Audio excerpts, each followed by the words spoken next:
জাদু করে দিলি গো, ভুলতে পারি নাই আমি কি মোহিনী দিলি গো। আমি মরে যাব সোনা রে, তুই ছাড়ে চলে গেলে রে। নকি দাদা, হ্যাঁ আর না বললে আমার কোনোই যায় আসে না।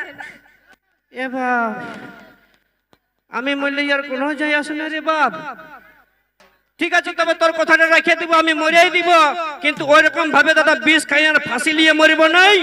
এখন সরকার একটা নতুন নিয়ম চালু করেছে, বলছে গাড়ির ভিতরে যদি কেউ অ্যাক্সিডেন্ট হয়ে মরে যায় ওয়াকে নাকি 5 লাখ টাকা দিতে হবে আর ওয়ার নাকি 5 বছর জেল হবে। তাহলে অ্যাক্সিডেন্ট হয়ে মরিব, ঘরের লোকে 5 লাখ তো পাবে।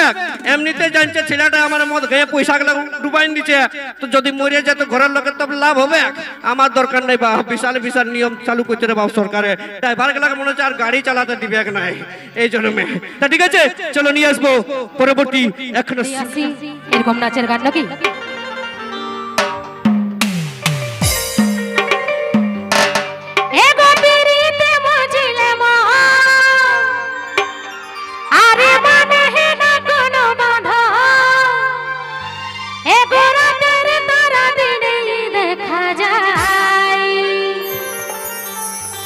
প্রীতি যে করেছে ভাই এগো জাতি ছাড়া যায় গো, প্রীতি ছাড়া দায়।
ছাড়া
আরে পেছে পেছে ঘুরে কত বনমালী আমার বেনি দুলা